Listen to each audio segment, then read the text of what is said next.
So how are you doing? I'm doing fine, and you? If it weren't so hot, yesterday wasn't too bad, but then it started, the humidity picked up again. Well, we complained about the cold weather early on, so right, now we that's got true. the hot weather to complain about. So we're fortunate. We're fortunate. Don't have the floods, haven't Right. had the Oh, winds. yeah, So we're in a good spot. we're blessed. I always tell people this is the best place in the world to be. Yes, it is. I agree with that. And we're back at the Kilmarnock Inn. They allowed us to come back. I guess we weren't too rowdy before. Probably not. Yeah. And so we're back for another episode of Kilmarnock Rewind. And we're going to rewind back to, what we'd say, the 40s, 50s? Well, basically, yes, but I want to go back to the 20s as well to kind okay. of All right. dig a We're little. going way So back. we'll talk about the 40s and the 50s, things that a lot of people, most people can relate to. But we'd also want to mention that back before their time, there were still called dealerships here and plenty of Right, them. okay. And we are talking about new car dealerships. Correct. And some people may be surprised to learn just how many there were. It's surprising how close they were together. Okay. That's it itself, yeah. So at one time, what was the most that there were?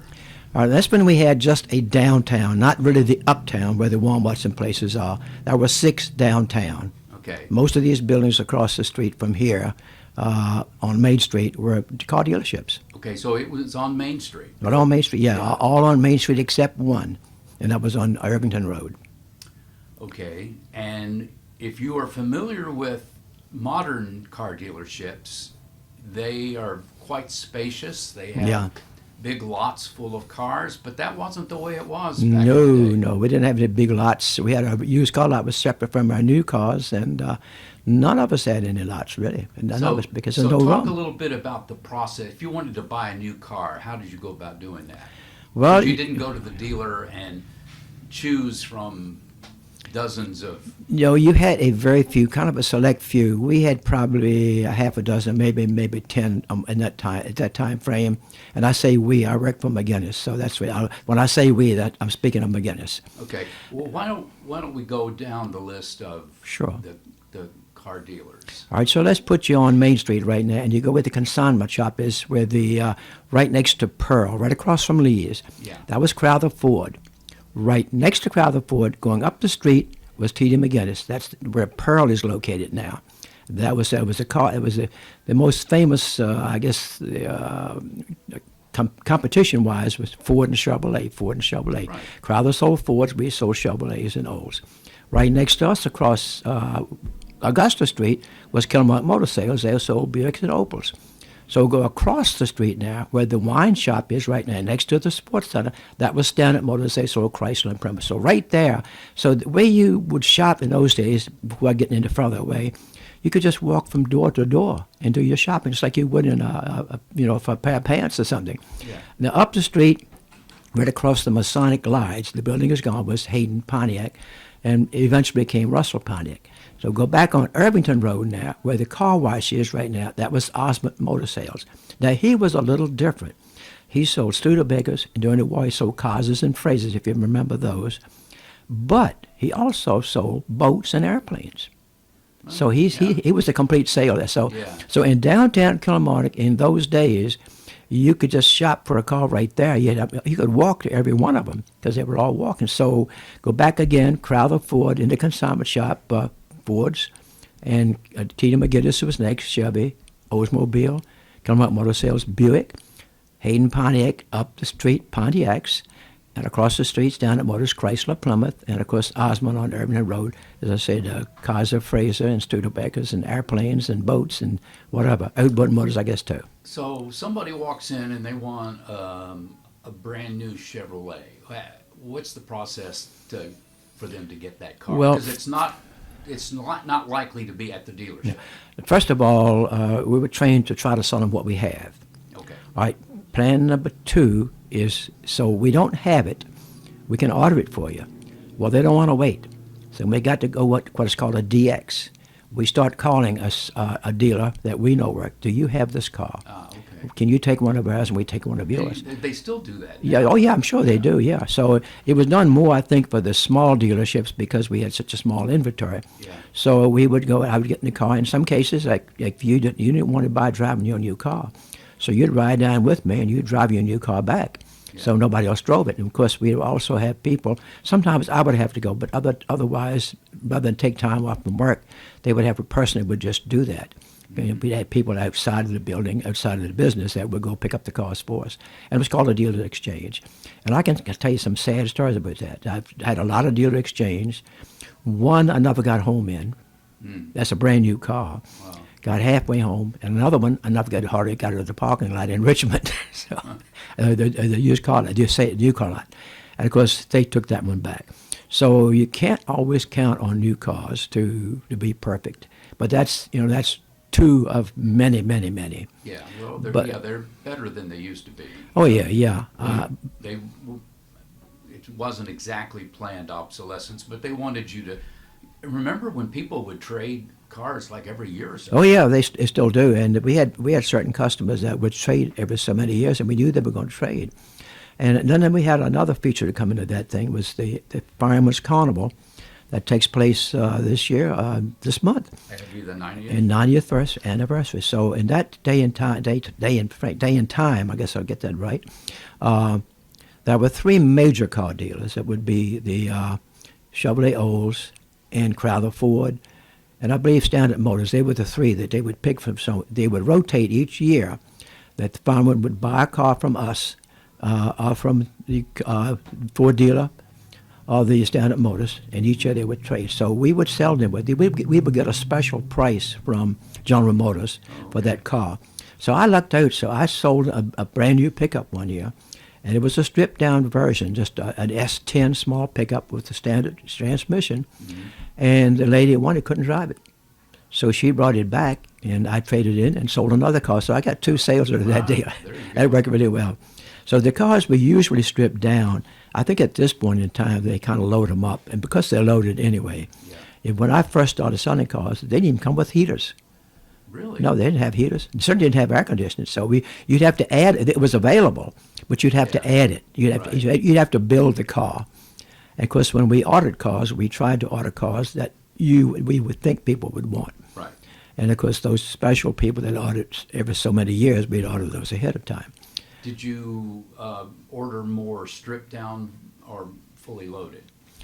We kind of went in between. Yeah. We knew what most people would want, so we tried to order the medium, and we'd have some of each. So there's was the stripped down version for those people that didn't have much money to spend on a car, Right. and the loaded one for those that did. But we tried to keep in the middle, and it was a toss up. It worked well. The people around here that bought cars knew what to expect. Now, that doesn't stop them from going to Richmond and getting prices there. And they'll come back with a Richmond price that may not be true. Yeah. And we have to try to read through that. They don't have it on paper. Well, I can get this car for $1,000 difference, and we've gone as far as we can go as well. You better go get it. Yeah. And then they end up taking the one we had anyway. So it's a lot of, and I did not like to negotiate. I just didn't like to do it. I didn't feel comfortable doing it. I wanted to sit down with you, and if you wanted to trade your car, and I said, Mark, we can trade you for this, and either say yay or nay. Right. But and I don't know when that started being a thing, that you would negotiate the price of a car. I hated it, and there were people that would come by our dealership that we knew they were coming in, that they were not going to buy a car. Yeah. They were going to get a price for somewhere else, and no matter what we told them, it just wouldn't work. And this one guy would come in, so we made up our mind we were going to almost like give him the car, but still make a little profit. So we called lowballed him, and he backed down because he wasn't buying a car. He would just go. He was having fun. He loved to barter. He had very seldom ever bought a car. So we got rid of him that way. Yeah. I did it for 41 years. I never thought I would last that long. My daughter kept asking me why. And I said, well, I love what I'm doing. I'm on pretty much straight commission. I can go when I want to because it'd be my fault if I miss a sale. Right. Yeah. So I stayed there for 41 years. And I also learned that Mr. McGinnis's motto was, Mark, if I told you I'd give you a car, I'm not going to tell you that, but say I'm using an example. And the sales manager said, what are you talking about? You're not going to do that. I said, let's get Mr. McGinnis in here. I'm tied up today, too. Must be Monday. Let's get Mr. McGinnis in here. So he comes in. Carroll, did you tell Mark you were going to give him a car? I said, yes, sir. He said, well, we'll deal with you later. Get the car ready for Mark. Oh. So my point is, that was his creed. I live by that creed. And in a small town, you got to have repeat sales. Right. There's not enough people. And I'll also say something else, the / come here people. And that came on later in my sales years. I didn't have to worry about repossessing cars from them. And most of them were cash. Yeah. So it turned out to be a good career. Not very popular, not very respectful, but I respect it. Well, what did cars sell for back in the day? You know, I have to go back and think. I think between $500 and $1,000, and maybe once or twice, $2,000 or $3,000. They kept going up. Yeah. And I got out there when it started being in the double digits because my math wasn't that good. I couldn't even figure those. I think when I got out, they were selling new cars. They sold for around $12,000, and that was kind of getting over my head. Yeah, I remember. Yeah, you could buy a brand new Oldsmobile for under $3,000. Yeah. With a lot of options. Yeah, and I said $500. Probably not. I do remember when the Chevette came out. That was a mini car that Chevrolet put out. You could buy those for $9.95. And I went to get a dealer's exchange one day. We had a guy come in, saw this big ad in the paper. Can you do this? And I said, no, but I can probably get you one. So I got the permission from the sales manager to call the dealer. I called him up. It was a guy in Mechanicsville. And he said, yeah, I got that car. I said, well, can I get one? He said, I only got one. He said, well, I tell you what, you call me Monday, you can get it. I said, hey, no, you're not going to sell it. We're not going to sell that car. We're going to upscale. Everybody comes in, we're going to upgrade them. Mm-hmm. And sure enough, I called Monday morning and said, you want it? I said, yes, sir, come and get it. So he knew he wasn't going to let that car go. But they used it as a sales marketing thing. It had nothing on it at all. I mean, it had a heater, of course, but very stripped down. Because you don't see too many Chevettes on the road now. Yeah, I had a Chevette. Yeah. No, it was a Chevrolet. It was a cheap Chevrolet. Okay. I remember it small. Well, then we had the Monza, too, that had an engine in the rear. That didn't go really well. Yeah. That was kind of a bum. So we went through lots of cars. And, in those days, we would go to New York, Richmond, a Broadway show to show the new cars to all the dealers in the eastern part of the United States. It was a big deal. It was the big. Unveiling And we would hide the cars down at Mr. McGinnis's farm, and we wouldn't let people see them. And the windows would be covered with paper, and the big people would come in and sign up for prizes. And nowadays, you don't even know when they come out. Yeah, right. So it's a lot of difference. So each of the dealerships, they had a showroom on Main Street? Yes. But it was pretty small. I would Yeah, imagine. we could get one in ours. Crowther could get one in theirs. None of them could get more than one car. Yeah. We had one car. So now Kilmarnock doesn't have any new car dealers. It has a very nice, done right used car Yes. dealership. And as I recall, it was the financial crisis that took out the last of the Yeah. deal. Now, what were the last ones standing? I think McGinnis was one of them. They got sold late in my career there, and I quit right soon after that. I could retire. And they got sold and then sold and then sold again. Yeah. And each time it got worse because it was being operated like a city dealership. Mm-hmm. And people began to realize that we're not getting the same service. People even told me that. So I turned in my resignation, and all of the salesmen there, except and one. McGinnis ended up down close to where Walmart is. Most all of them moved uptown. I probably need to get to that. So going back to where they were, away from the sales for a moment, Crowther Ford was, I think, the first one to move. They were next door to us, and they moved up across from what is McDonald's is now. They moved up there. So then we moved later on up where the base is up close to, right across from Walgreens and CVS. And we put two buildings up there because Mr. McGinnis also owned the Buick dealership. They were our competitors, but they still were owned. So at that point, He merged them. So the Buick, they looked at the two buildings from the road. There's two buildings exactly alike. The Buick was on the left, Chevrolet Olds was on the right. We also Chevy pickups. And he merged all the salespeople together there. Later on, Hayden Pontiac, Mr. Hayden passed away, and his son-in-law, Mr. Russell, bought that one. And so they moved up where the auction place is right now. That was Russell Pontiac. Osmond went out of business, and I think that was all of them, yeah. Osmond went out of business probably right after the Well, war. Studebaker went out of business. Yeah, and Kaiser Fraser was wartime cars. Yeah, right. And I would say he went out after the war. I don't remember for And sure. you know, I don't think any new cars were built during the war, World War II, No, I know it was kind of rough on because everything yeah. was converted over to making tanks and jeeps. Yeah. I don't know how they lived through it because I came in after the Korean War, so it was a whole different ball game. We never that was strikes. We'd have a strike which would tie us down and back up things and sometimes cause us to lose orders. But again, we tried not to order a car. We tried to sell you what we had. Yeah. And if you had to order a car, how long did it take to get it? we always want to say 30 days, but not always. Depends on what's happened. They could have a strike up there, a shortage of a part, Right. air conditioners. So it varies, and once you get past 30 days, people get antsy. And Yeah. And dealers like to sell it. They want you to drive away. 'Cause yeah. If you have time to think about it, you absolutely. might decide to get something else. Absolutely. If you were sitting across from me and you're going to buy a car, and you say, "Well, let me think about it." I don't want you to think about it, Right. because more than likely you're going to change your mind. Yeah. You've already liked it now. Is it going to take it? I tell you what, take it now, and we'll do this. We'll give you a free tank of gas or something or other. Yeah. And so no, we don't want you to think about it, because 9 times out of 10 you think about it, you're not Yeah, going to buy it. CarMax has a thing where you can bring it back in 7 days, but they want you to leave with it. Oh yeah. And they're betting that you're going to like it. Yeah. You know. Yeah, it's a gamble. It's a gamble. That's a whole new ballgame. We didn't run into them, but they had maybe. I'm not sure they'd even had just started before I left.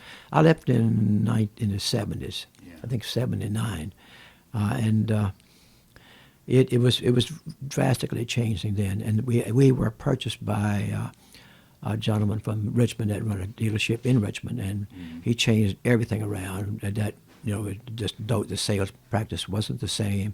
You could tell the difference, and people noticed it. Yeah. And it got to the point where their business went downhill. He kept calling me to come back, and none of us wanted to come back. So he called me in one day, one more time, and I said, I told you I'm not coming back. And I want to talk to you. He said, what are we doing wrong? And I said, first of all, you changed the name of the business. He changed it from whatever it was. He changed McGinnis. Been there since the 1930s. Yeah. And he changed the name. And then the type of dealership that he had wasn't working. And I think he sold it, and then he went out of business after that. And I think they were all dying. It was just the times. When Russell Pontiac went out of business, a little bit ahead of us, maybe a couple of years, 3-4 years, we tried to purchase the dealership and add it to us. They wouldn't let us do it. They wanted mega dealers. That's what General Motors wanted. And I think that's what they got now. And I know there are some places that in smaller towns, larger than our town, you can go in one place and buy a Chevrolet, Ford, Oldsmobile, have multiple dealerships right in one building. And that's... that's a good point, because after the financial crisis, or during the financial crisis, that's when I guess there were 3 remaining new car dealerships here, and they just lost the franchise. Yes, yeah. They wanted mega Yeah, dealers. yeah. Davis Dodge was a good example of that. They were they weren't one of the original 6, but they were a little bit after that. But he tried to hold on, but they wouldn't let him do it. Yeah. And it just doesn't happen anymore. You can't get them anymore. I know that when the dealership, losing the name now, that moved up in McGinnis's building from Tappahannock, we talked to them. I wasn't in business then. I just talked to them, and they tried to get the new car dealership down here, and they wouldn't let them have it. So they bought used cars down here, but that didn't last long. Yeah.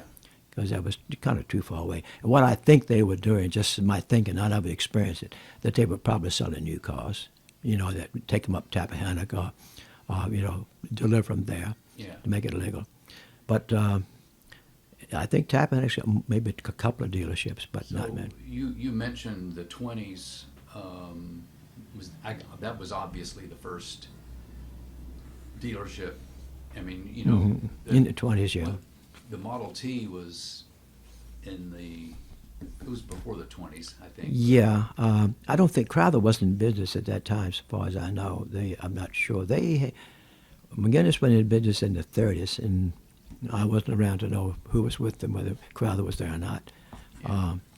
But we did have, we had multiple dealers in. My dad worked for Dillon Motors, which was in the 40s and the 50s, and it was located right across the street here where Booth Furniture is now, and that's where they were located. Then there was early on, it was the R.H. Shelton. They sold Overlands and Willis Knights, but you don't hear those anymore. There's also Pruitt Motor Company that sold Studebakers.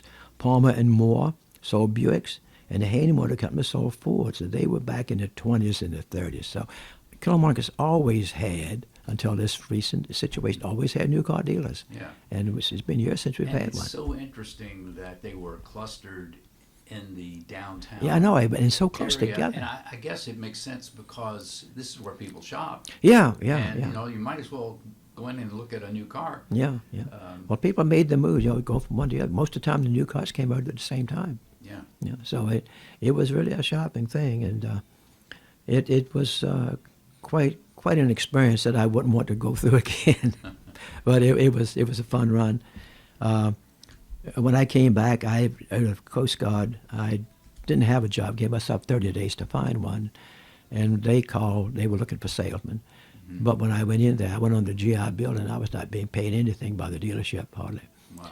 But except for what I sold. And throughout my career there, it was mostly if I sold or when I sold, not any not any other money. And we got bonuses and things like that.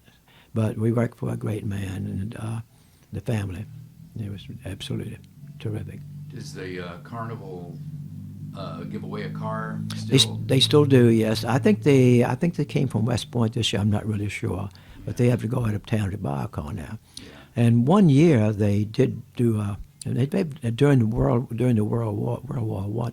II, they gave away war bonds. They couldn't get any cars. And they gave away war bonds, which wasn't as glamorous, and they did so many tickets. But since that time, they have tried other things. And one year you had a choice: an airplane, a boat, or a car. Wow. And of course, the person that won, what they got, took a car. Yeah. So, but that was short. And they got the airplane over there some kind of way. I don't think they flew it over there, but I think they took the wings off and towed it over and put the wings back on. So they had a choice that year. But they have to go elsewhere to buy cars now because you can't buy a new car in downtown Kilmarnock. It was a big night in town, usually a Friday and a Saturday, when the new cars came out and the paper came off of the windows of the buildings. And would a lot of people come downtown? Oh yeah, just for that. There were some people, and we would send out invitations to our best customers to make them feel special. Mm-hmm. But it was a big night, and we had registration. Had pretty decent prizes that we gave away. Yeah. And of course, we were competing with the man next door, and they would come and poo-poo our cars. We go poo-poo their cars. So, but Ford was our biggest competitor, and they, in all respect due, I think they would give them away if they could beat us, in the price. They were most difficult to deal with, and they were just very pricey. Yeah, GM and Ford were big competitors back in the day. Yeah, and they still are. But yeah. There's so many. Japanese and Korean. Well, that's another thing. We did not have any foreign cars in the town. And Sonny Ball, the Kilmarnock Motor Sales, sold Opals. That started it. But we never had, nobody could fix a car. So if you went to Richmond to buy a foreign car, nobody here could fix it. And so we turned them down in the shop, not because we didn't want to fix their car, because we couldn't fix their car. So that was a big selling point. So we didn't have too much problem with people buying foreign cars. Of course, now you can't tell the foreign ones from the domestic. Yeah. So it's been a round and around trip in the automobile business, that's for sure. And I think done right, as far as I can, has a pretty good organization. I hear I hear good things. I hear good things about them. I know Melissa and Randy Sr., and I guess Randy Jr. is has been running the show. I suppose I really don't know them. But I remember when they were in Burgess. Yeah, yeah. They started off in Burgess. They bought a little, what had been a little ice cream shop, and is now an ice cream shop again. Yeah, yeah. But they had a used Had a little used car lot right there. and Yeah. they did a pretty good business. And we actually, when my mom died, we brought her car up here, and Melissa sold it on consignment, which was We would do some of those too. Yeah. Very few, but we would do some of those. That reminds me of something else. In that time frame, every little town had a car dealership. Whitestone had one. wow. I didn't know that. Lively had one. Burgess had one. Sylvia Motor Company. Right there on 360. Yeah, yeah. Farnham had one. They had two. Farnham had two. Chrysler, Plymouth, and Ford. Warsaw had one. It's a little, not even a stoplight, between on going up from Callio. Callio had one, and up the street, I can't think of the name of the town up there. They had one up there. Yeah. But everybody had a car dealership. Now, they were very, very small dealerships. The one at Farnham was pretty good size. They sold Fords up there. But again, I know Whitestone sold Chrysler, Plymouth.